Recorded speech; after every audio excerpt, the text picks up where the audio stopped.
be similar, or it should be even higher, or it should be lower. Or points, maybe things happened in the past that they didn't happen in the past, but in the future we're not going to see that, so now the rate's going to be whatever, different, same, higher. Okay? So you basically need to not just say it was in the past 3%, so it is in the future 3%. Especially when a lot of you are pointing out to the last 10 years or 5 years. For example, if you look at the last, or 6 years, because, okay, we're looking at the next 6 years, let's look at the past 6 years. The last 6 years were probably the least typical years in the history of real estate. Right? Going back 6 years, 2010, that is the very, very bottom of real estate in modern history in the United States in terms of price, right? Right after the crash, we basically bottomed around 2010. And since then, because we're so low and so crushed, the market recovered very quickly, okay, or in a very fast pace that is abnormal. So if you look at this basically recovery, and then you say, okay, that's what should happen in the next 6 years, I'm not telling you it will not happen, but it's unlikely to happen. And if you think it will, write a sentence or two where you believe it is. But you cannot just compare, for example, the last 6 years and say, well, it happened last 6 years, so it will happen in the next 6 years. So really I do want just more of an argument of why things should be in a certain way. Back it with 1, 2, 3 different reasons, numbers, politics, whatever that is. Whatever you think is relevant, I'm not going to tell you wrong as long as your argument makes some sense. Clients that are waiting to see who wins. Of course, no question about that. I think it's a lose-lose situation in this election, but that's just... But you were just talking about rate, though. If you had for our group, we used a commercial bank published rate that was APR, based on just credit. That does not need to be justified. Okay, I just justified it as such. I didn't know if, since it was in Miami-based commercial bank, published rate. That's fine. Something like the rate, you don't need to justify. Basically, you give me an evidence and say, hey, 80% according to this reliable site or source, the interest rate in the market right now is 3.5% for people that are good credit. That's enough. There's no, and I believe this is true because it's like, or here's the adding sauce. points down or anything. And also think about it. When you're talking about a fixed rate mortgage, there's no projection there. Once you sign it, you know exactly what it's going to be for the next 6 years. It's not, well, maybe it's going to be, you know what it's going to be. So there's no really projection there. The other things, like rent growth or price appreciation or inflation, that's where you have projection. So again, do not just rely on past. Tell me what is it that make you believe, or give you information that make you believe that the future is going to be so and so. And as long as the argument makes sense, it is fine. Those things cannot be calculated precisely. There's some methods where we can estimate them. We'll talk about them in later courses. But at least for now, an argument of why you believe there's a reason for 3% rent growth, or 2%, or 5%. Okay? Just stating what happened in the past is not enough. Also, so some of you said, when the a slightly different way and say, well, according to this firm, in the future it's going to be 5%. Well, that's better than looking at the past, but still, remember, you're the expert, not necessarily the other firms. You can say that, yes, according to so-and-so, rent growth in the area should be 3%, and you agree with that because it is consistent with the population growth in the area. It's consistent with the still low interest rate and job growth, and the fact that the currency that coming to this area is now at the bottom and it's going to be strengthening, or whatever that is. Okay, so just saying somebody else said, therefore I believe, it's kind of like say, well, I don't know anything, but if they said, they must be knowing something. So you need to tell me, yes, they said that, and we agree, and here's why. Okay, so something like that, that will give you a lot more credibility.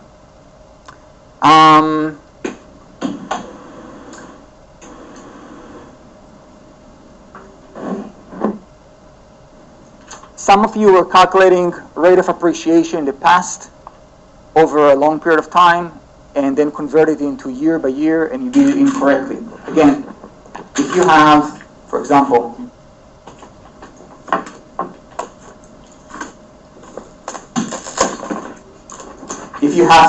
in a particular area that rent was $1,200 in a particular year, and then 1 year later, 2, 3, 4, 5 years later, let's say it was $1,400, Okay, so what some people did is said, okay, so it's 1400 divided by 1200 minus 1. That is 16 2/3%, and it happened over 1, 2, 3, 4, 5 years. So we're going to take that and divide by 5, and you basically assumed that the rate was 3 1/3% per year. Guys, again, you cannot do that. Okay? When you're looking at change over time, you have to take into consideration the cumulative rate of return. Okay, when we talk about the cumulative rate of return or the cumulative rate of change, it means that yes, over this time period it did change 16 2/3%, but it's actually less than 3 1/3% a year. And the way you do that is using the future value, present value equation. So basically, this is the future value divided by present value. Since it happened over 5 years, we'll take the power of 1/5, then subtract 1. The actual rate is not 3.33, it's 3.13. I know the difference is not huge, but there's still one way to do it correctly and one to not do it correctly. If you present to your client something like, well, over the last 10 years it was 100% appreciation, so it's 10% a year, if your client knows something about money, they're fire right there. Because they basically know, like, well, this guy or girl know nothing about investment, finance, and calculating percentages, so we don't even have a... And so there's some mistakes that you just do not want to make. Even if they make a small difference, it just makes you seem not very sophisticated. So please pay attention. Every time you have cumulative return over a long period of time and you want to divide it into years, you can't just divide by a number of years. You have to use the present value, future value equation. Everybody follow that? Okay? So I saw that a few times.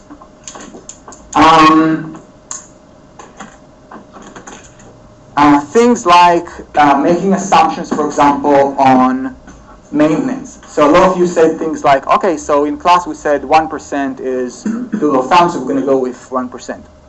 Okay, but you can go a step farther and realize that if 1% is the rule of thumb, it means that there is some properties on which you're going to spend more, and some of them you're going to be spending less, and which one is appropriate for your properties. And to think about what is that 1% depends on. So usually properties that are older, that is where you're going to be spending a little bit more, and some of you mentioned that. But the other thing that people do not mention is the fact that it really matters how much is the value of the structure relative to the overall value of the property. So for example, if I have a really tiny house in San Francisco, in an area that is overlooking some beautiful views of the city, okay, so the house itself is tiny, and to insure the house itself, the structure, doesn't cost anything because there's really nothing there. It's maybe a 2-bedroom shack that, insuring it, rebuilding it is not really the only, or the vast majority of the property is because of the land. The land you cannot insure and you don't need to maintain. Okay, so for that kind of property, the insurance is going to be very, very small relative to the overall. This property maybe will sell for $5 million, but the structure itself maybe can be replaced for $100,000 easily, or $200,000, negligible. Okay, so insuring that property is going to be very cheap. Maintaining that property is going to be very cheap because it's small, there isn't much, even though it's a $5 million property. Okay. On the other hand, if you're looking at, big old houses in southern Alabama or Arkansas, okay, it can be those big mansions that are 80 years old, and to replicate that or to maintain those homes is extremely expensive, even though the homes are actually not very expensive. Simply all the value is in the structure, not in the land. So you need to think about that too when you're estimating things like that. Again, just getting some more intuition as you move through time.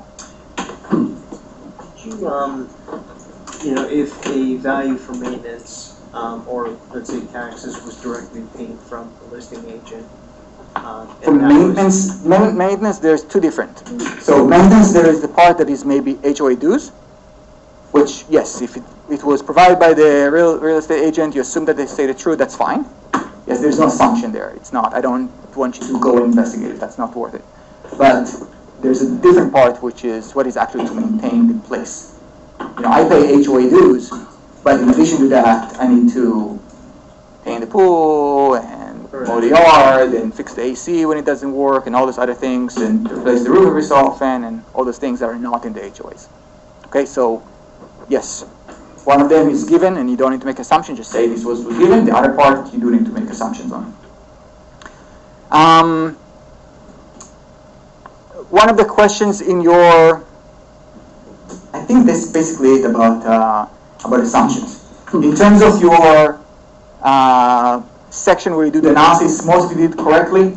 Some of you were totally off in how we calculate imputed rent and things like that. Please read the lecture because I show you exactly how to calculate imputed rent. So if you watch again and you have problems, let me know, but you shouldn't because we covered that precisely. So in that section, most of you did it pretty well. I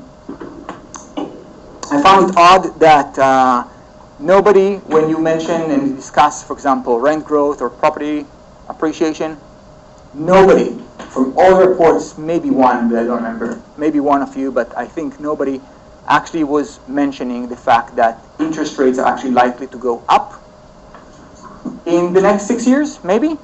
Even if you think that it's probably not going to happen, there's a possibility of that. People talk about it all the time. Okay? Guys, if you're writing about housing and future price appreciation, you're ignoring one of the most important factors of, if rates going on from mortgages from 3.5 to 7. But if you're already engaged in a 30-year mortgage, when rates go up, if you've got I understand, then what's going to happen? financing, So you're going to pay your 3.5%. But what's going to happen when you come to sell your house and whoever is standing in front of you has to take a 7% mortgage? Less buyers go down. You're not going to have nearly as many buyers, and those buyers that you have cannot pay what you pay because now they cannot borrow $350,000 in addition to the $100,000 they have to pay you $450. Now they can only borrow $200,000 in addition to $100,000 they already have. They only have $300,000. Now you can try to sell for $450,000, but there's nobody going to be there to buy it from you. so And those that do will buy a much nicer house that will sell for $450,000. So there's two effects. There's the fact that yes, you're right. With a fixed rate interest rate, you will pay the same rate, but the buyer that will face buying from you will have a much more difficult time to buy it from you at appreciated price. So the price appreciation is affected. Your payment will not. Your price appreciation is affected by the fact if we have substantially high interest rates, there's no doubt in my mind that it will bring down rate appreciation. It doesn't mean the market will crash. It doesn't mean that things will be negative, but it means that it will be less than it would be otherwise. No question about that. Does that answer your question? absolutely. Okay. So I just found it odd that you don't talk about this. Another thing you haven't mentioned about, I think there's 3 or 4 groups here that are basically South Florida areas. Out of those 3 or 4 groups, nobody, for example, mentioned the employment, the currency situation in Latin America. The fact that it's extremely weak right now, and maybe it'll get better, maybe not, but it's probably is a big determinant of how the market here in Miami is going to do in the medium term, right? If the currency in Colombia and in Brazil, for example, is going to go a lot higher, I can guarantee to you the market is going to be a lot better than if it's going to stay low. Okay, so it's something to consider. Some of you did markets, for example, in San Francisco and that area. I think I had 2 groups, the West Coast there. You haven't mentioned anything about the employment there in terms of the technology and the firms and the IPOs that are going on in this area. Again, this is a big, you can't ignore the biggest factor. I'm not expecting you to be the expert in that market, know exactly what's happening in the neighborhood level, but those big factors, you need to start thinking about because they matter. You can't just leave them out of the report. It's part of what I want you to start thinking about. And by the way, most of you project very high price appreciation in the future. I may disagree, but it doesn't mean that I'm right and you're wrong. I'm just, when I grade those, I always kind of test the sentiment of the market. People are very optimistic. I guess that's good. But sometimes being too optimistic about something that maybe you should not be is a little scary. So in many cases, a lot of you assume something like 5, 6, 7% price appreciation, and 2 lines above it, you told me that the rate of inflation is expected to be 1.5%. So you basically expect the rate of appreciation to be 3, 4, 5 times the rate of inflation. It's possible, it can happen, but from prices that are already at high levels, it's not very likely. And again, this is not about whether it's true or not, it's something about, put it in perspective. What else? In general, when you put figures or tables in the report, make sure that somebody with normal eyes that doesn't magnify the page can actually read them. Okay, I love the figures. Sometimes you cut and paste them, or you want to save space, and you put them so small it's very hard to read. There's no point to them. Also, when you put a figure there, you can't just put a figure or a graph and move on. If you put a figure there, it was important enough for you to put it there. It's also important enough for you to probably talk about it for 2 sentences. Okay? So make sure that when you insert something, it's somehow tied into the report. Also talking about tying the report together. I know that you work in groups and you have maybe 3, 4, 5, 6 members in your group, but some of the reports read like 6 people were working totally separately, and then 1150 came together and is like, here are the parts, put in one file, here you go. It can't do that. It has to flow. Okay, so there's somebody has to be in charge of, okay, I'm getting all those, and I make sure that they're all the same font size, and they're all the same using the same margins and the same gap, and also have the same kind of flow between them, so it doesn't feel like 6 different pieces put together. In terms of names, when you list your names, and I know that's at least in my area, but I think it's the same thing in industry, when you list the names, unless there's a different level of seniority, which in this class there isn't, because you're all peers, if you don't put it alphabetically, it means that the people that listed first did more work. Okay? Now, I know that's not necessarily what you meant, but if I write a paper with Dr. Hardin, it's going to be Bracha and Hardin. Okay? Not because I did more work, because Bracha went before Hardin. Now, if you see a paper that wrote Dr. Hardin, that it's going to be Hardin and Bracha, somebody from the industry or somebody from academia read that is like, okay, so Bracha was there kind of to cheer and maybe proofread at the end, but Dr. Hardin read the work. So the rule is basically either you list by seniority, and then within that seniority alphabetically, or if you don't list alphabetically, it's because you basically want to clearly convey that there's some people that did more work than others. In many cases, it's fine, because we do have projects where, hey, I'm the one running the project, but I have 2 other people that help me, so regardless of what my last name is, I'm going to put it first, and it's okay. It's my report with the help of those 2 other people, and it's okay. But in this case, it should be alphabetical, and if not, it's basically, just for the future, it's alphabetical. If it's random, it's like, what's going on there? Basically, the assumption is some people did more work than others, which is probably true, but maybe not necessarily by the order of how you wrote it. So make sure you put it alphabetical. Also, again, when I say that you have to have one person that read the report before being submitted, really have one person read before submit, because there's some errors that if you just read the report one more time, you'll catch them. Some spelling, some word repeating once or twice, things like that should not be there. And I know you only have 2 weeks to put it together, so I don't expect to be perfect, but I expect to be relatively clean. When you write estimates, it does not make sense, for example, to write, we estimate based on this calculation that the rate appreciation or whatever it is, it's this number. Okay, it does not make sense to have 13 different or 13 numbers after decimal. Okay, it almost looks silly because we all know, first of all, it's an estimate. So when you say it's an estimate and then you put a number that is so precise, it's like, well, is it estimate or is it precise? Decide. So the rule, again, it's a rule of thumb, but usually when you use percentages, probably 1 or 2 decimals after, so 3.13 or 3.1 is probably okay. 3 is not good enough, so you want some more precision, but that's basically it. The same thing when you talk about dollars amount. Guys, you talk about hundreds of thousands, tens of thousands, millions of dollars, it does not make sense to put cents there. It just distracts from really what you want to convey. So a lot of you putting, 0.00, even 0.00, just pennies. It just doesn't, there's no room for that.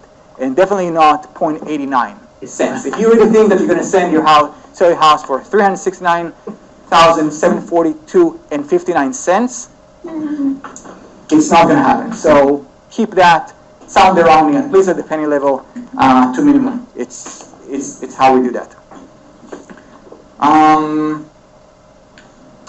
Spelling mistakes, again, spelling mistakes happen.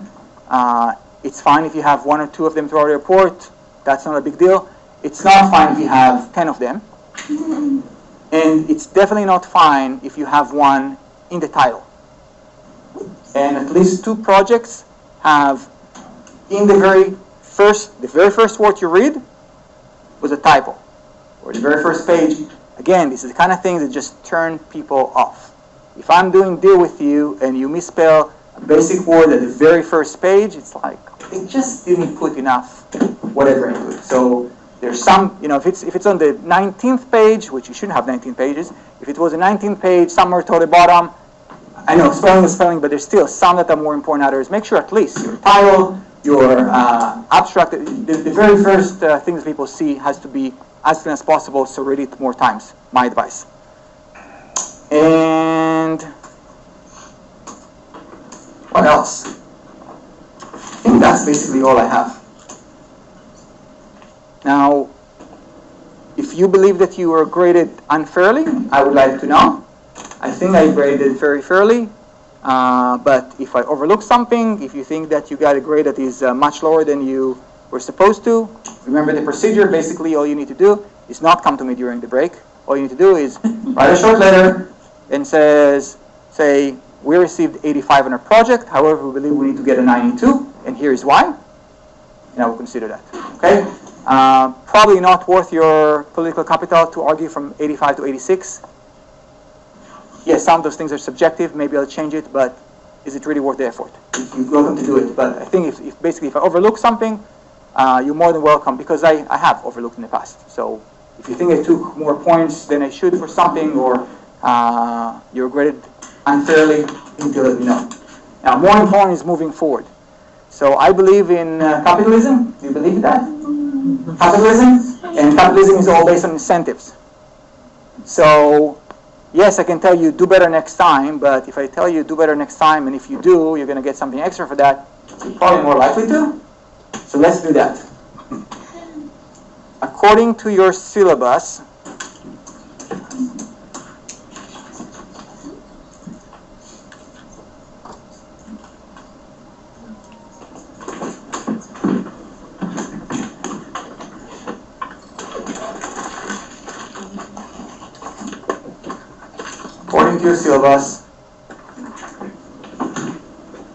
each one of your projects is worth 17%. So basically together they're worth 34%. Okay?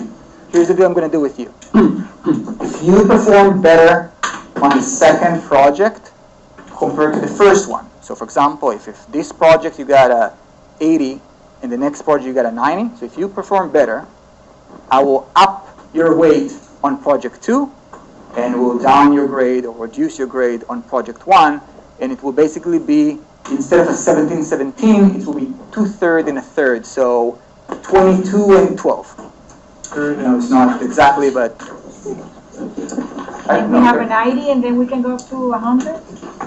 so you can go as high as you want. Okay, so basically the grade will change to give more weight to the higher grade and less weight to the lower grade. So basically, if you are performing better on the next project, your grade on this report that maybe was not that great is going to be worth a lot less. What Okay? about for the reverse? I'm sorry? What about for the reverse? No, because there's no incentive there. Okay, cool. So basically, all I'm trying to do is to make your situation. So your situation is never going to be worse. Okay? So if you got a 90 and the next one you got 88, then well, both of them are worth, like I said they were. Oh, Okay? Yeah. So I will never make the situation worse. But I will tell you, if you are performing better in the next one, if it can help you. And by the way, you don't need to write me an email and say, hey, we got better, change the weight. I know this is how it's how it works, okay? If I know it benefits you, I'm going to give it to you. So if you are performing better on the next report, I will make it into 22% and basically reduce your first report to 12%, so it's going to be less meaningful. Okay? Any general question about project 1? General. Again, I can later answer over emails, or during the break I can answer you specific questions, but anything general, something that you are not sure about, or something that you maybe was not clear, or something that you want more clarification in the future, now's the time.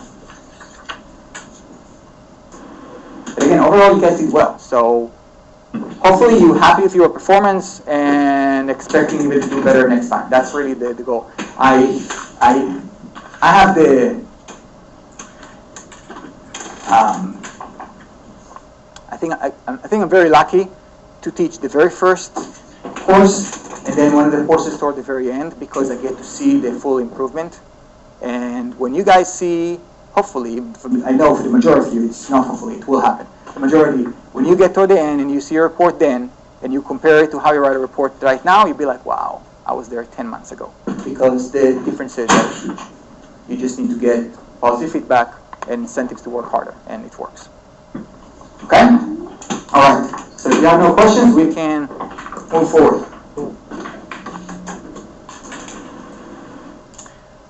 All right. So before we move into valuations, I just want to talk just for a few minutes about refinancing and equity line of credits. So more specifically, since we don't know about many other kinds of mortgages, I'm going to talk about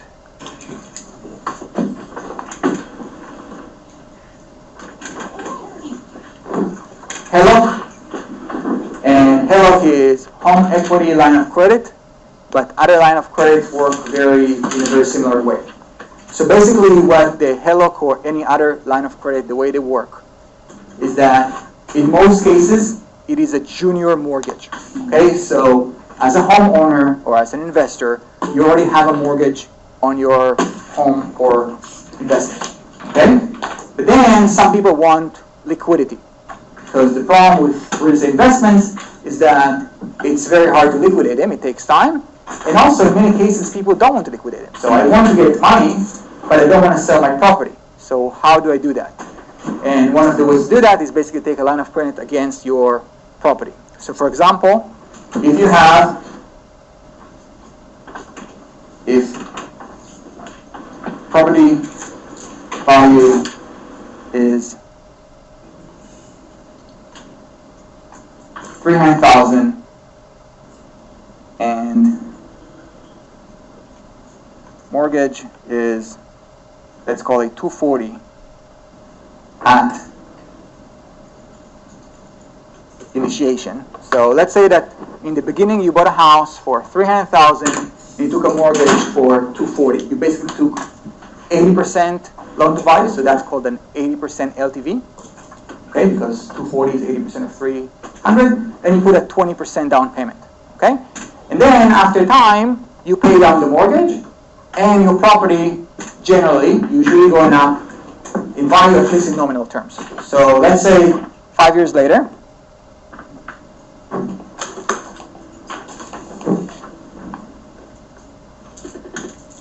let's say that house value is $350,000 and mortgage is $200,000, just to make numbers simple. Okay? Now, there's a few reasons. Okay, if you want to get money out, there's some things you can do. So first of all, you can go to the bank and tell them, I want a new mortgage. Okay, and they will basically give you a new mortgage under normal condition of 80% of the value. So 80% of $350,000 will be $280,000, and right now you owe $200,000. So they will write you a check for $80,000, and then give you a loan for $280. Okay, basically, you owe them $80,000 more, but you also have $80,000 in your pocket, and you can use it for whatever you want.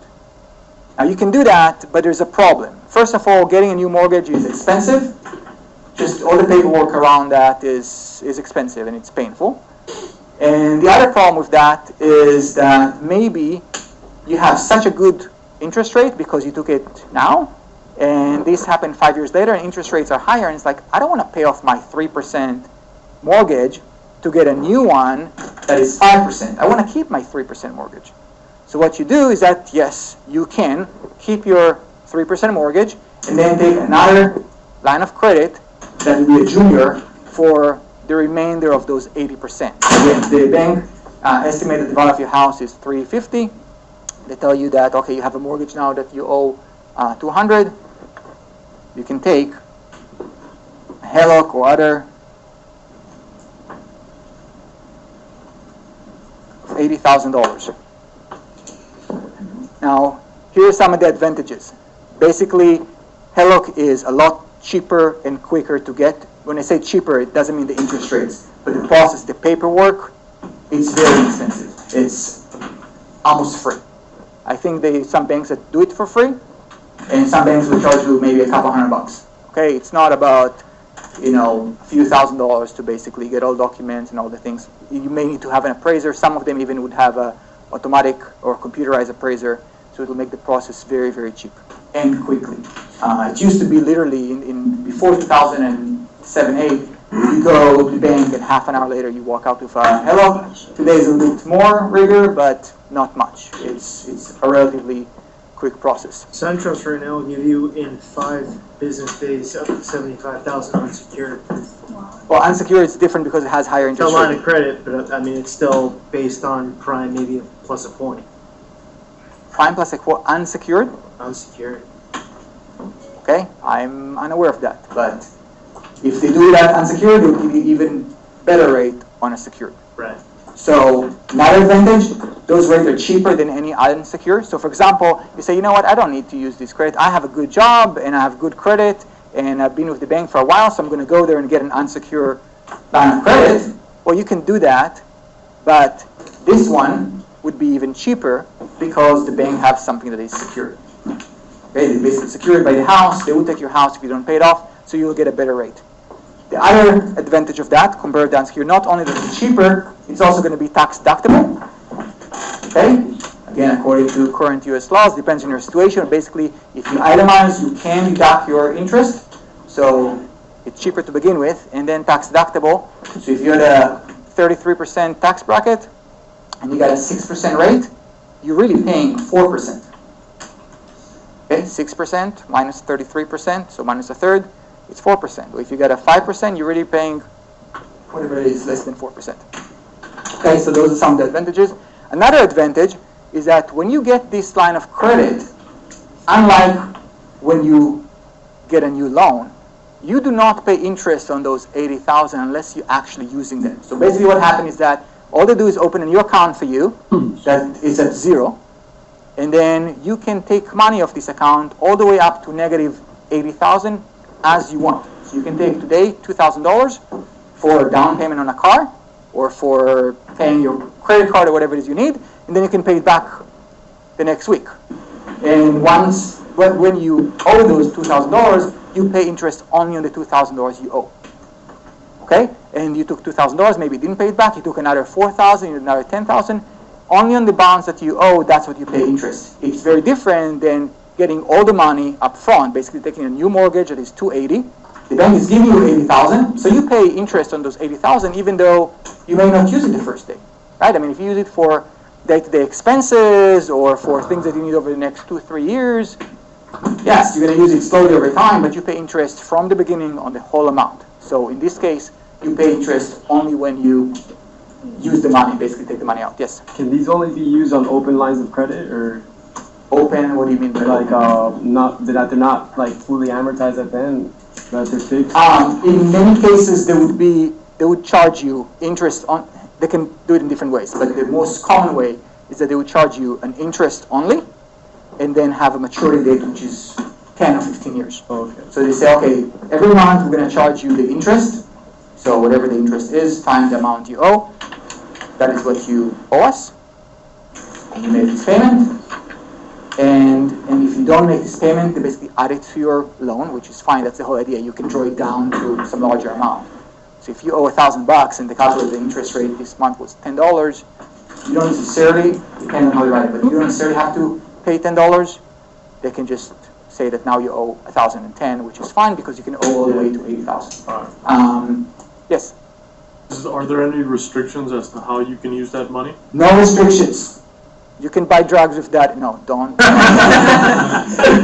long as you do something legal with that, it's fine. But even that, even they don't care what you do by that. So that's another. You can buy things that are not But tax it's state deductible. loan purpose, though. I'm sorry? You have to state loan purpose up front. You can tell them, do you? Absolutely. Okay. But people don't pay attention to that because what you state, and if you change your mind the next day, that's so. If you read the details, like the banker here, you need to tell them what you need it for. And but really anything is fine. If you tell them I need it for education, it's fine. I'm not even sure. I think if you tell them that I'm going to buy a car with that, I don't know if they will approve it or not, but they should. Typical use for a HELOC is home improvement. So yeah, tell them I'm going to take this 80. And again, I'm not about, but the idea here is that basically the loophole in the law is that they allow you to take a mortgage against your home and then buy a new BMW, and it will still be tax deductible, the interest. It doesn't make sense, but that's how it works. Okay? So probably if you go to our banker here and tell them I wouldn't take this down credit because I'm gonna take the family to Hawaii and then buy a BMW, probably will not be approved. Or maybe we'll say, well, maybe you want to write a different reason so we can approve you. And then you say, yes, I want to help my daughter with her education. Yes. And then it's like, okay, that is approved. Debt consolidation. On consolidation of debt, whatever it is. But anyway, so yes, you can use it. Once you do it, nobody fall. And think about it. Also, even with this intention, money is fungible. So nobody know, and there's no way to tell. And I'm not saying let's play the rule, but nobody knows whether you use this money or your own money to pay for the new car, the trip. And you say, oh, if they come to you and say, oh, you went to the trip. No. The trip that I went to was from my money. Right. This money was, right, so there's really no way to The only issue, though, is if you keep a stale balance, we'll convert it into a term loan after your Okay, term. so we're talking here about details. I agree. But basically the way those are used is that you're not being charged interest unless you use it. Interest rates are usually they're variable, even though you can have fixed rates. But in most cases, because you're drawing money over time and paying it off over time, because they give you flexibility, those mortgages have to be adjustable rate mortgages in most cases. Yes? On the HELOCs, when you start pulling out the cash and you start getting charged a rate, are those rates based off an index or a predetermined rate? Some index plus something, or minus something that you predetermine, Alright. or the bank predetermined with you, basically you agree to. Okay. Okay? So we talk about advantages. So the advantage is tax that, well, basically, it gives you liquidity. You don't have to sell your house. You can just take the money. You don't have to sell your investment. You can just take the money. Okay? So for example, if you have a $2 million extra equity in your investment, and you want to buy another investment, you can just take this $2 million, invest in something else, and again, you don't have to liquidate, you don't have to pay anybody transaction cost, and you avoid basically a tax event. So refinancing or taking a home equity line of credit is a non-taxable event. When I'm saying it's a non-taxable event, if I were to sell it, even if selling was free of commissions and free of hassle and all that, still, if that's an investment, I would probably have to pay capital gains because I bought it for $1 million and sold it for $2 million, and now I need to pay tax. We'll talk about it, how it works, but you need to pay tax on some of the difference. Okay? In this case, because you didn't sell anything, you just took money out, there is no tax associated, so you can basically postpone them forever. Tax deductible, avoid the tax event, basically get liquidity, it's quick, cheap, you only pay interest on what you use. Those are basically the advantages. Disadvantages? Appraisal fees? Yeah, so there's some costs associated, but it's still relatively low to other things. So You're indebting yourself again. Exactly. Oh, true. it is just too tempting. Okay? When you have this balance, I'm talking about the average family that, they make enough money to live okay, but they always want to live a little bit better. And so their annual salary is $100,000, and I don't know about you guys, but in Miami or in South Florida, if you have $100,000 a year and you were living here in South Florida, then you have 2 kids, I don't know how to do that. It's tough. So yeah, you can probably eat and drink and all that, but if you want to do something a bit extra, like taking a trip to Europe, you probably can't do that. So the way that you would be able to do it is if you take line of equity against your house. So a lot of people are taking it just in case. So say, I'm just going to go to the bank, take a line of credit, not use it, doesn't cost me anything because I didn't borrow any money, and I'm only going to use it for emergencies. The reality is that most people, the emergencies start being defined a bit more loosely over time. So emergency in the beginning is like, you have to get a surgery tomorrow and it costs $20,000 and that's an emergency, to I'm so tired, so I need an emergency trip to Europe. Okay? Those are different types of emergencies. And the reality is that people, when they have accessibility to cash, they use it. So people spend usually more than they should when they have this accessibility to cash. Remember the whole idea of when you buy a house, it's like an automated saving machine because you're basically paying down your debt over time and your house appreciates over time. Well, this takes this automated saving out of, basically it eliminates that, because as you have equity, so basically you've created wealth because you have lower debt relative to the house value, you basically take it out and then spend other things. It's basically what people do in areas where housing are expensive and they don't make enough money to live the lifestyle that they want. Yes? Can you do it as many times as you want as long as you're repaying the balance? Yes. Okay, so really I think that the majority of the big problem is that basically it's too tempting to just have it there. People spend it on things that they wouldn't spend otherwise. Yeah. Also, some people say, you know what, I'm going to borrow at whatever rate and then invest it. There's a lot of research that shows that when people spend money that is borrowed, they don't spend it nearly as carefully as they do money that they actually spend. When you go and work hard and you got your $4,000 paycheck, and after you deduct this and this and that, okay, now I have $1,000 left. People spend it very carefully because this is what I have, and but if all of a sudden it's like, I have this $80,000, then you take $1,000 out, people do not spend it the same way. It's just human nature. I can't put numbers next to it and all that, but this is the way it works. Money that is borrowed is not being spent or invested. If you look at people that invest with a margin, basically borrow money to buy stocks, they're the worst investors out there. They just buy, they're just like, I'm going to invest your money, even though you still need to pay it back. But invest your money and just pick whatever and make bad investment decisions. When they invest their own money, that they actually work hard for and save over time, they invest it more carefully. So borrowed money is usually is not being spent or invested very carefully. And I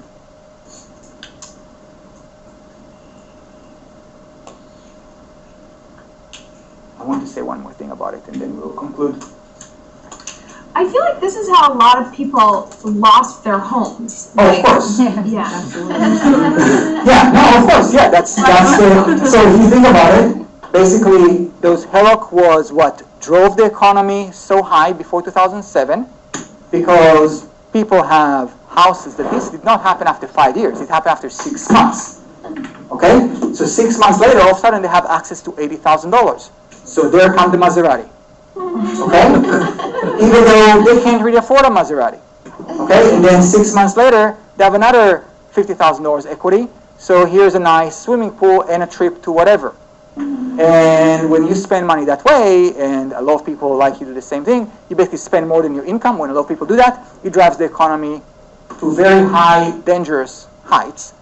And then when it dries out, then all of a sudden those people not only don't spend their salary plus, they spend their salary minus because they need to pay the money back. So you go from spending what you make plus to what you're spending less. What happened across millions of people, it's exactly the reason that took us from a very high, strong economy to a very severe recession. So you're exactly right. Why haven't they put any restrictions on it, knowing that this was, I guess, one of the largest factors? It's the discretion of the bank. If they want to give you a loan, they're allowed to, right? They should give you a lower interest if you want to use it for home Yeah, improvement. but we already talked about it. You can say whatever you can want. say that you did a home improvement, and then I took the money, and then I talked to this contractor, and they charged too much money, so I decided not to. So I mean, Yeah. The whole I thing mean, like- people have liar's loan all the time, so to state really what's in the money, it's not a solution. If the problem is that if the bank is incentivized people based on how much loan you give, not based on whether those loans being returned, that is the problem.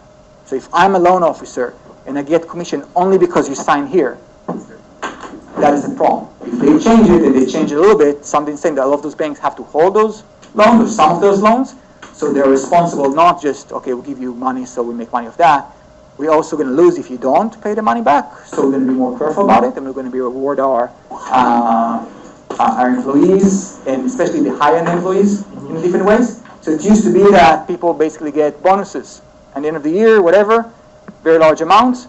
Now a lot of those banks are rewarding with options that expire 5-10 years from now. So if they make bad decisions today, they're not going to be rewarded for that tomorrow. They're going to be rewarded or punished on that 10 years from now because, yes, it was easy money today, but 10 years later it actually played out negative the bank, so my options are worth nothing or very low. So they changed over the incentives. The bank, that's really what they've done. Remember, incentives, capitalism works. If you put incentives in the right places, people would act differently. Does recourse is like one of those things also that would like help out the lenders, right? Like if they see that the person in a default, they can just buy it back, right? They can. No, yeah, like I assume the portfolio is clients and the portfolio is chock full of nearly in default or defaulted home equity lines of credit that have never, like you're supposed to revolve the balance just like a credit card. And they're all A lot of still them are balanced not. Yeah. and they need to be termed out. So you convert a line of credit into a term loan with an accelerated repayment at a high interest rate. These people they're strangled. Yeah. And especially if you say, you know what, we have a problem to get your money, so here's how we're going to solve the problem. We're going to try to take the money from you even faster. It's like, no, can't happen. Right? It's just have the not. money to begin. So, anyway, yeah, all this is true. Anyway, just want you to be familiar with that. It is a vehicle, it has purposes, it has advantages, but also have disadvantages. Are we good? All right, let's go talk about valuation of income-producing properties. We talked about it last time. I want to continue. Basically, the last thing that we talked about cap rates and how we value properties based on direct capitalization. Okay? And I also showed you a graph that basically show you that different property types are selling to different cap rates. And then we also talk about different factors that affect cap rates. And we say, okay, so property types, and then property quality, and risk level, all those things, right? We discussed those things? Okay. Can I ask you a quick question? When we're looking at the trailer park versus the more impressive apartment complex versus the very impressive complex, Okay. So lower cap quality. rate, correct. Now, I was talking to a client the other day about my understanding that since the, let's call it perceived value of that property improved, the cap rate reduced. Of course. But is it because of the risk in as far as holding that property has been reduced? Okay, so the if you return, take- like an investment, a higher risk, the more return. It's So like if you there's take no a- risk with this If you property. take a mediocre property and you transform it into a higher level property, well, first of all, it doesn't come free, right? I mean, it takes effort and money. Okay, so the cleanup, the changing of the tenants, the improvement of the building, all that takes Just effort that and right money. there reduces the And cost. then, but what you get in return is, first of all, now you have a better building that you can rent for more, and the building become less risky. Okay, so you're earning two ways. Basically, you are able to collect more rent, and you're able to reduce the cap rate of the building because it's higher, because it's higher quality. So reducing the cap rate of the building would improve the value regardless of rent improvements. I just initially took that trend showing the quality of the properties Yes, improving, assuming that- reducing the cap rate, thinking that it was a lower cap rate, Yeah. frankly, which I know is your return, is being more favorable. It's just like a stock. The more risk, the What more. I want to show there is basically different quality properties, assuming that you're not going to try to take this trailer park and try to make it into luxury. I mean, you can, in some cases, maybe make sense, but usually the idea is that in those examples, you buy it, you keep it for the purpose it is, you keep the quality, the cap rate there should be higher than lower risk, higher quality properties. That's a good point. And since we're talking about that, again, I want to point out that the same kind of concept works also for stocks. So, again, if you go to Yahoo Finance, so the Fed did not change rate today, but it did say that the case for increasing rates is higher now, and the market was happy about it. Okay? That's a surprise. If, for example, we're talking about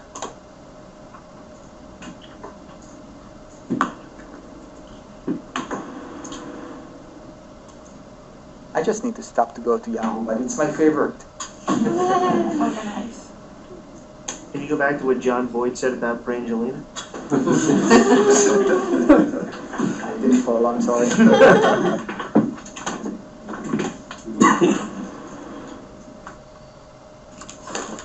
Okay, so for example, if we're looking at IBM,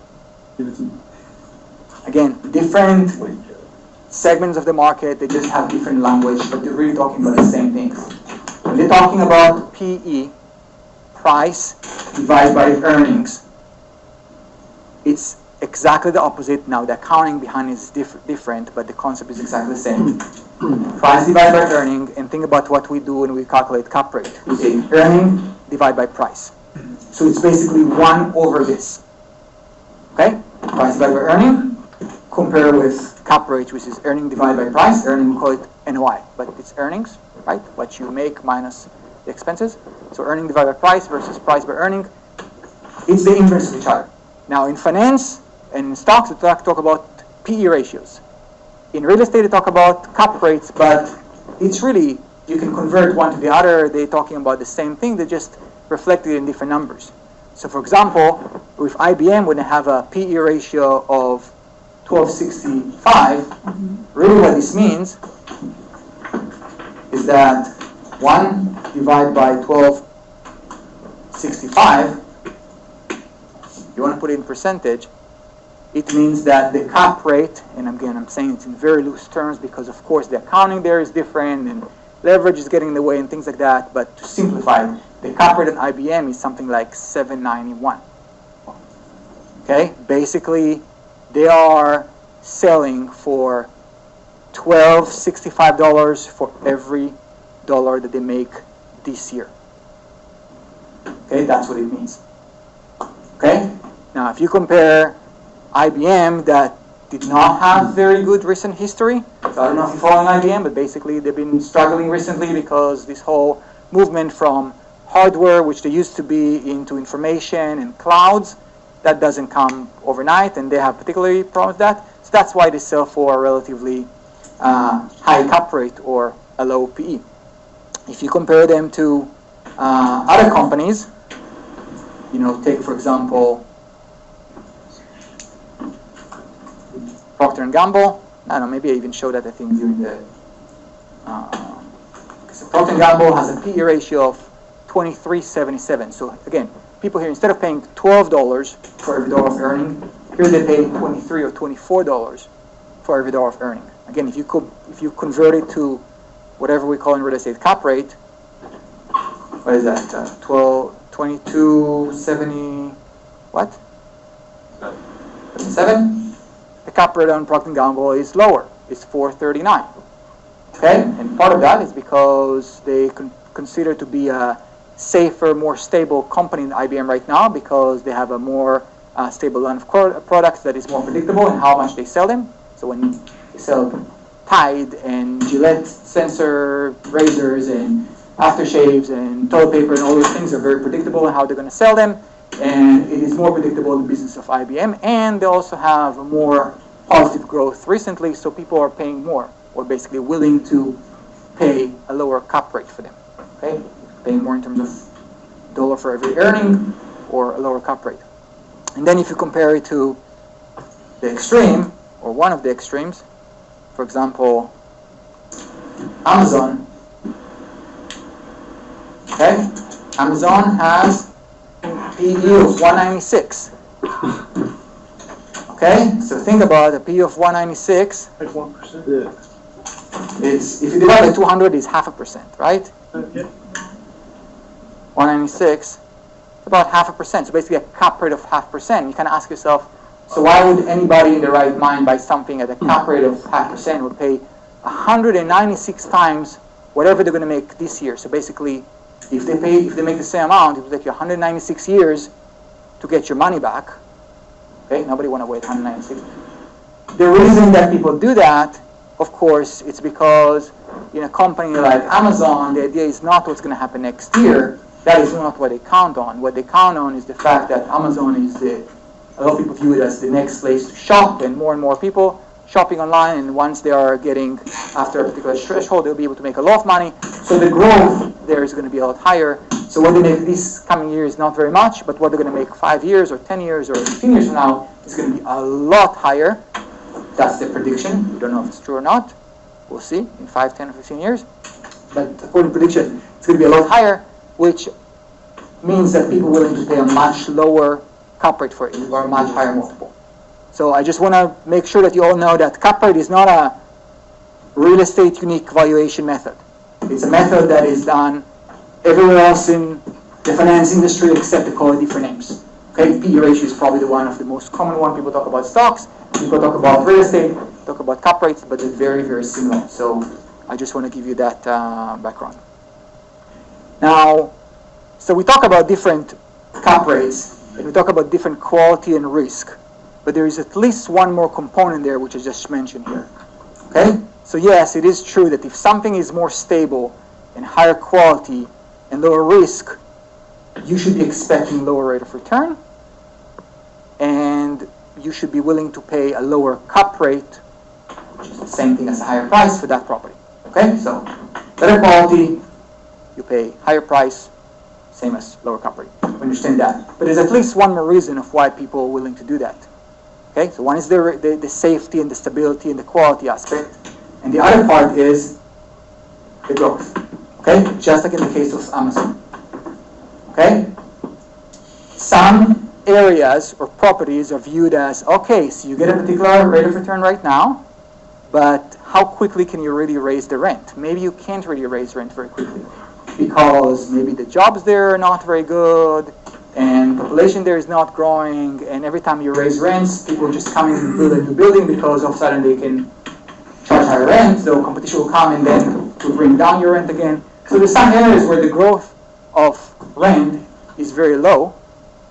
If it is very low, you should be, to begin with, get a high cap rate, because you don't have much potential to increase your rate. Okay? So basically you want to capture everything in the beginning, because increasing it is very difficult. On the other hand, you have other areas that are perceived that, okay, all the people are moving here, or a lot of people moving here, good jobs, those salaries are basically increasing with time very quickly. There isn't much room for competition to come in, so I should be able to increase rent in a faster rate. Okay?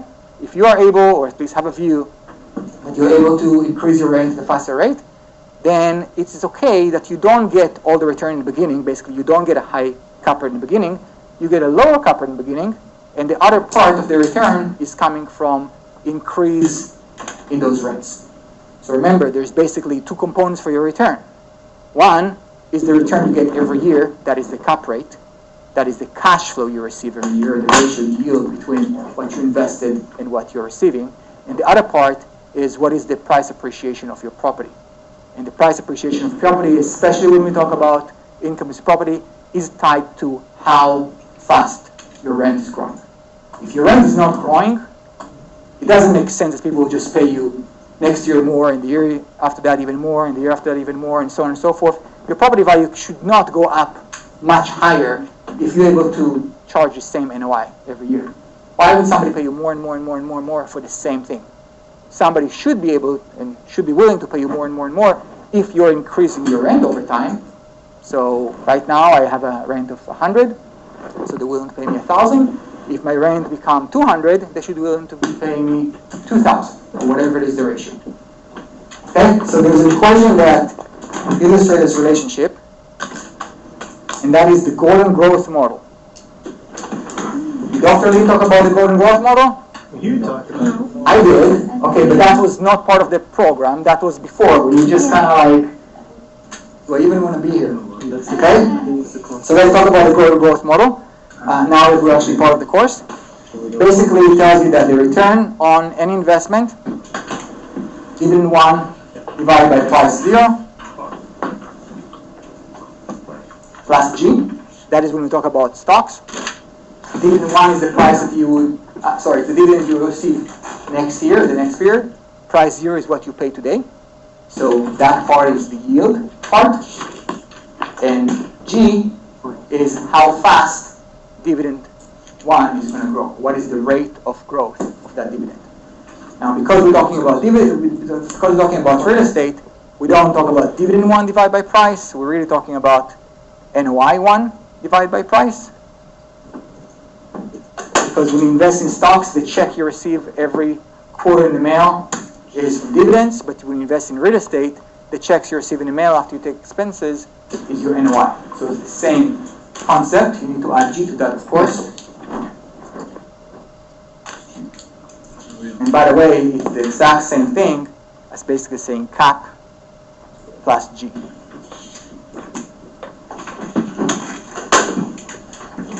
Okay?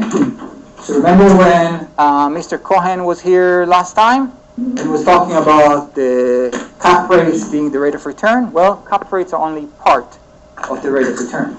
The rate of return is coming from two sources. One is the yield that you receive in investment, and the other one is the price appreciation that is resulting from increase in the environment. So for example, if you have a property that has a cap rate of 6% and you're able to increase the NOI at 2% a year, so 6% cap, NOI increase at 2%, 6 plus 2, 8%, that should be your average, non-levered rate of return of investment before all other things like transaction costs and all those things which we'll discuss later in more detail. But basically just adding those two numbers together.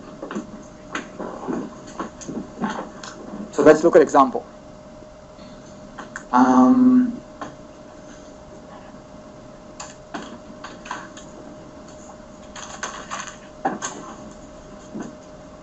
Under heading 4.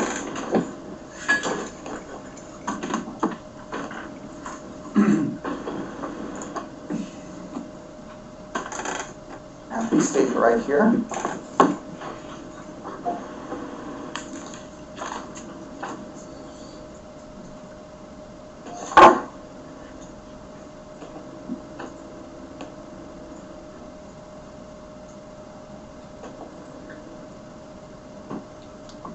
Okay, table 6, I want to talk about it for a minute. We will also have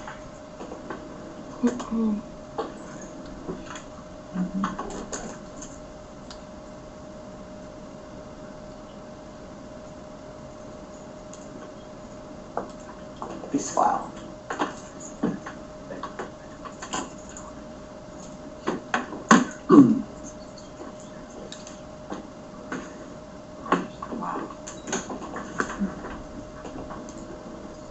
Okay. So if you look at this file right here, we're talking about cap rate trends, in this case over time, and here I'm talking about different locations. Okay? So people in different locations for the average quality property are paying different prices. For example, this line right here, which is San Francisco, and this line right there, which is basically Atlanta, are trading for very different cap rates. Why do you think San Francisco and Atlanta are trading for different cap rates? Well, a big part of that is the perception of the investors that believe that in San Francisco they can increase rents very quickly, Okay? Because as they increase rents, they should be able to do that according to their belief because people making more money, they have good salaries, good jobs, and when rates go up, people don't just build more because they can't build more. On the other hand, in Atlanta, the situation is different.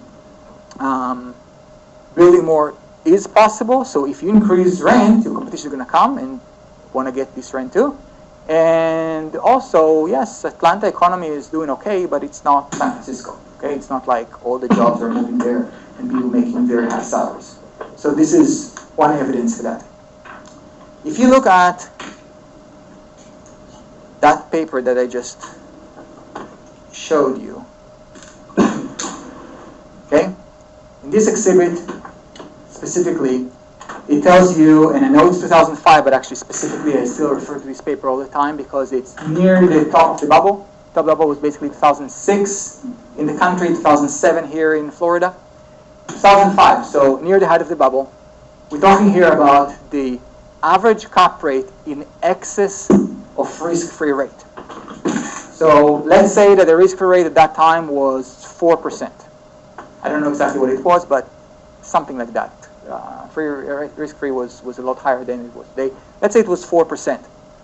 If risk-free was 4%, what this table is telling you, that list is telling you, is that in Columbus, Ohio, you can buy the average quality building for 4 plus $399, let's call it 4. 4 plus 4, the average income-producing property in Columbus, Ohio traded for a cap rate of 8%. And in Albuquerque, New Mexico, it was 4 plus 3.25, so it was 7.25%. And in San Antonio, it was about 7%.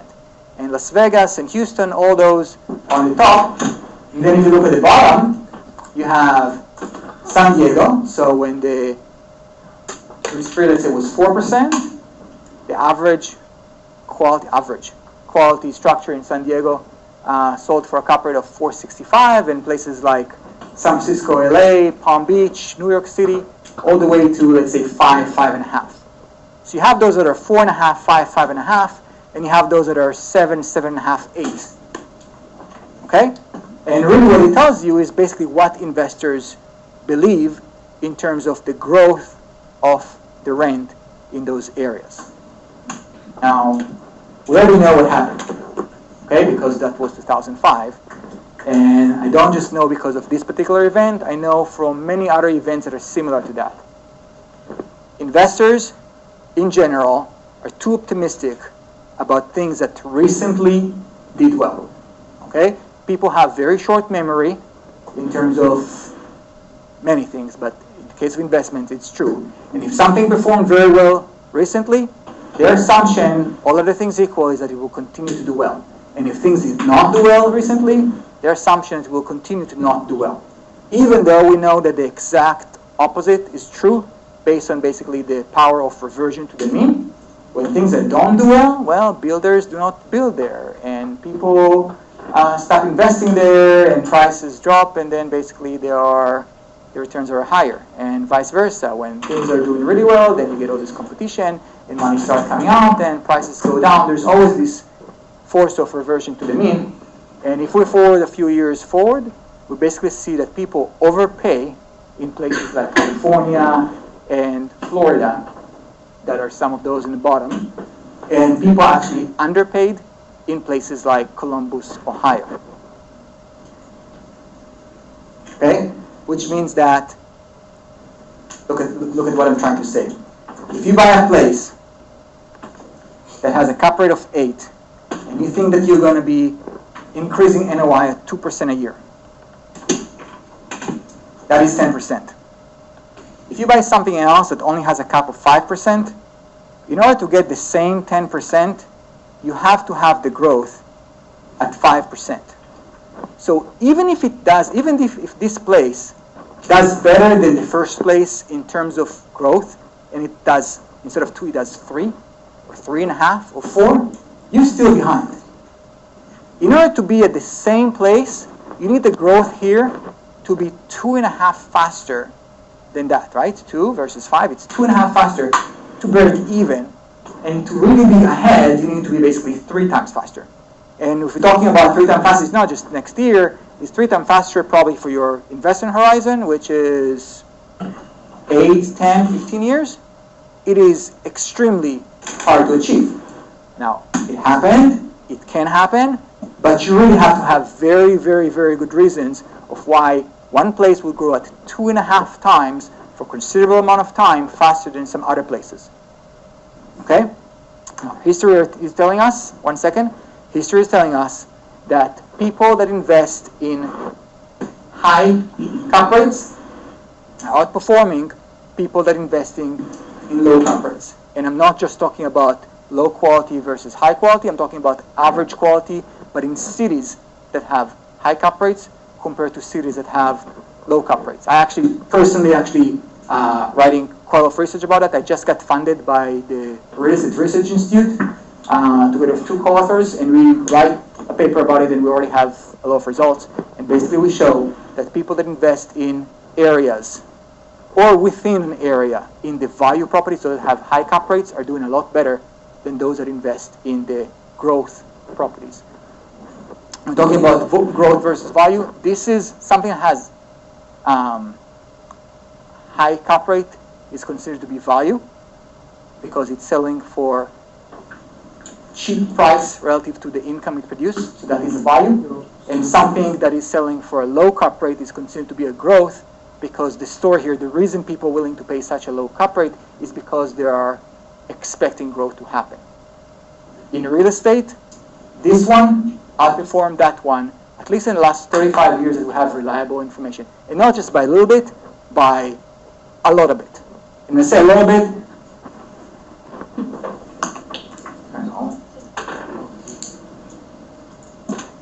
do we have, I guess we are connected library. So FAU, let's do that.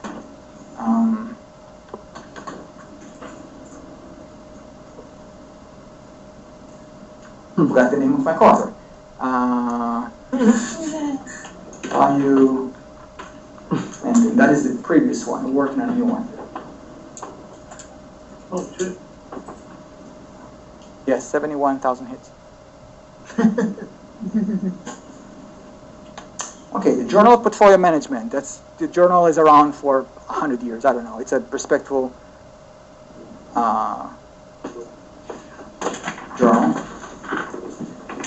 Oh, come on. I need to log to the library. When you get published and I something know. like that, do they compensate you for getting published online like that?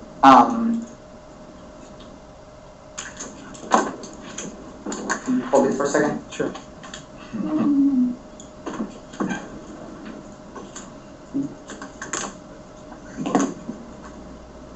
It should be somewhere here that I can actually get the copy.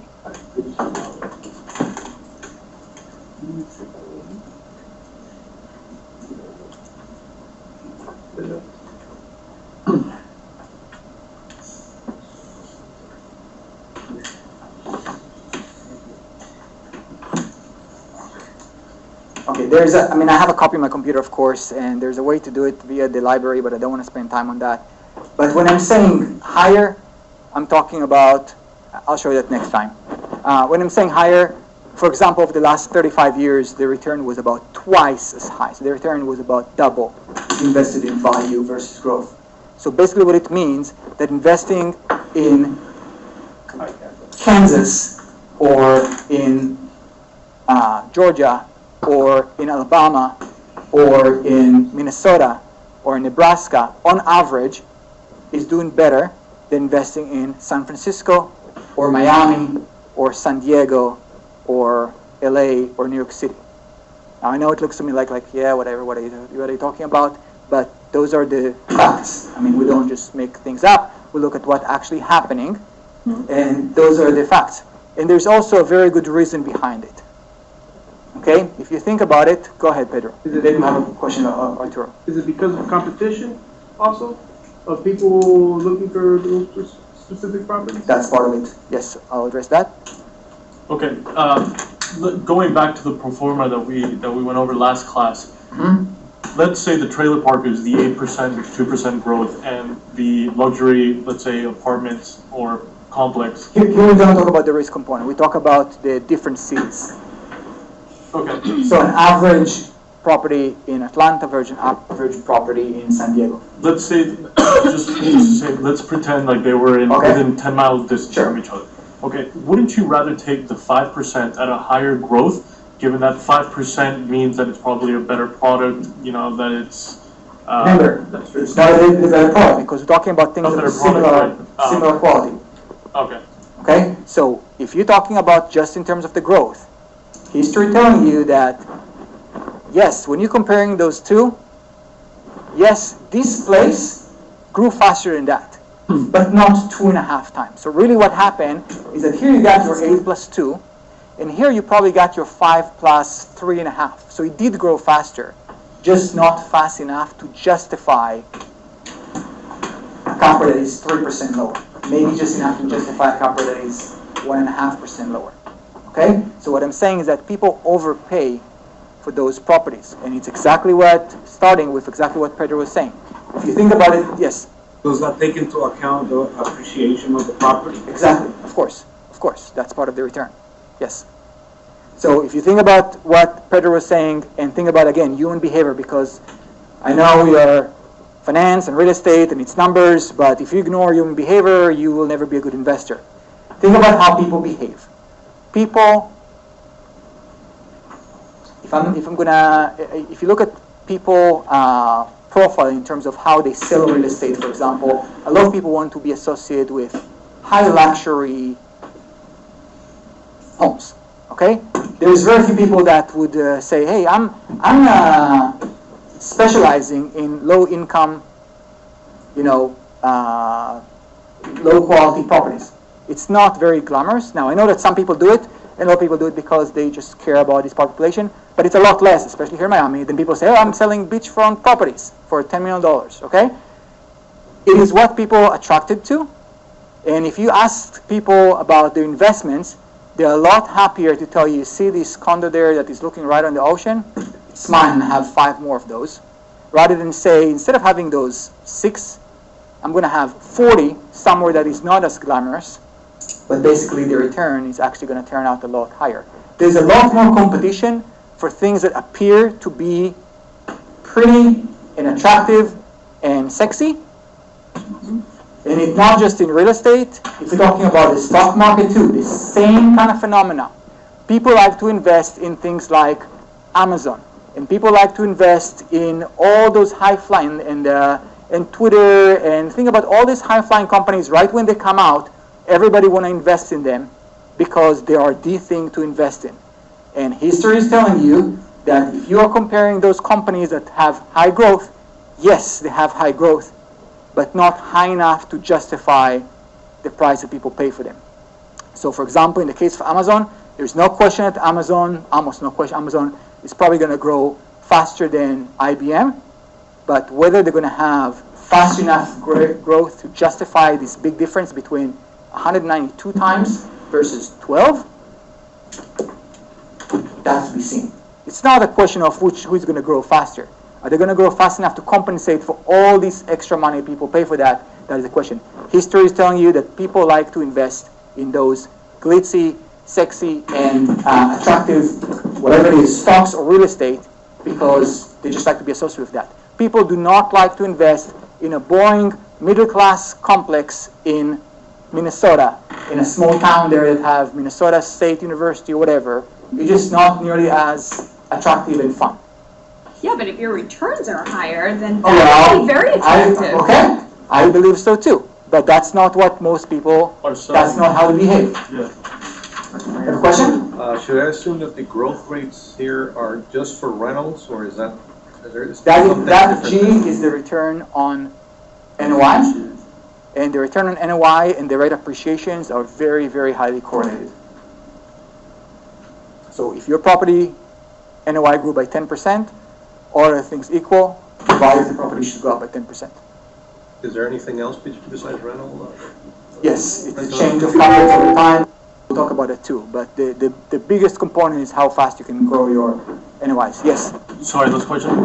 Like Pedro was saying, I guess if more people are looking at and trying to buy luxury or high-end real estate, then I guess the price is going to be driven up. Exactly. Yeah, The price is going to be driven up and the earnings are not. Yeah. So if you think about it, what is the, and maybe I asked you that in class during the boot camp. I don't remember because I teach some of those things and I give some examples. You mentioned that again. What is from the S&P 500? What is the stock that had the highest return over the last 40 years? I'm sorry? Walmart? Walmart was toward the top. Philip Morris, or Altria, what we call it today. If you think about it, it's a really boring stock. Not just it's boring, a lot of people would just not touch it because of what it is. So for example, my wife does not allow me to invest in Altria / Philip Morris because the image of the company, and she believes that, I believe too, that they do things that are just not right, or at least did in the past, and therefore you should not be investing in them regardless of their returns.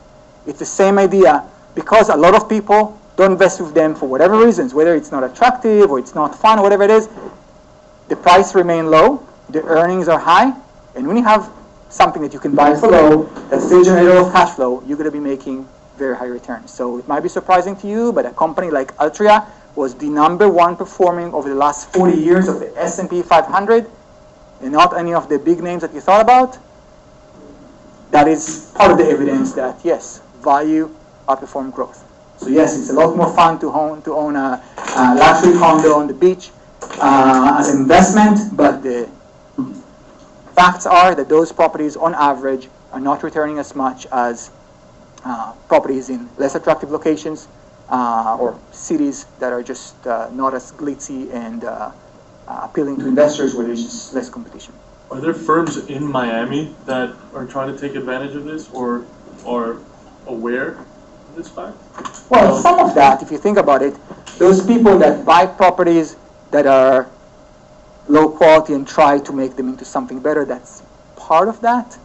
But basically, yes, if your strategy is I want to invest in the areas where the rent is the highest relative to price, which are the least attractive places in towns, that's a way to play the strategy within the city. But I'm not talking so much about within your city, I'm talking about across cities. So you don't necessarily have to go down in quality. You can stay the same quality, just move to places where the growth is perceived to be slower. It usually is going to be slower, but not slow enough to justify the fact that you're getting a lot higher cap rate. That's what I'm saying, local Miami office that's telling its investors and say they're Latin American, hey. We talked about it over coffee, right? Why does I had coffee with you a week ago, and we talk about people that come from Colombia, for example, or Brazil, and if you tell them, look, I have this great investment in Minnesota, you should really consider that, it's like, forget about it. What do you have in Aventura? Okay? And we'll tell them, well, but Aventura or Hollywood or Miami or South Beach, the cap rates are a lot lower. It's like, well, I know, but we want to invest in. Okay? Is that because they're looking for a higher return just right away and they're not? No, they're actually getting a lower return right away. The right away return is lower. They're used to a lot of fluctuation They are used to, or they believe, or they, whatever it is, they have some reason to believe that this growth is going to be a lot higher, and that's why they've been attracted to those companies. Yep, just I think it's important to highlight that, you're talking about averages, very large number of transactions. You can just think about it like that's going to happen every time. It's just a percentage of, the investments that you do. And, if you're an expert in whatever market and you know something that someone doesn't know, that's going to be more valuable than just averages. I agree. There's no question about that. So, yes, there is, of course, always exceptions, and there's always something that is selling for cap rate for a very good reason, and you're going to have 5 here, and this is going to be 12. It's very possible, but on average, this strategy is failing against this strategy. So yes, there's always, and you have a lecture, we talk about the inefficiency in the real estate market, where taking advantage of basically exactly what you're saying. Yes, you can have this 5 plus 12 and you're a winner, okay? But on average, the rate here is just not high enough to justify this low cap rate. That is what the evidence is telling you. And it's not just the evidence of just what happened last time. There's a lot of reasons why it will continue and persist Because if I tell you two things return the exact same return, one of them is prettier and newer and just more attractive to look at than the other one that is less. If they both return the exact same rate of return, which one you rather pick? Everybody will tell you, I rather have the one that is nicer, okay? So if everybody's telling you that, it also means that they're willing to pay a little bit more for it. Okay, so that's how the gap between them is being spread, and usually it's being spread a little too much. It's just this human nature, again, of paying too much for certain things and other things that are attractive. So if this thing is worth 100, they would actually pay for that 110. And if this thing is worth 100, they would actually pay for that 90. So they would pay even less than what it should. Or maybe a different example. With these numbers.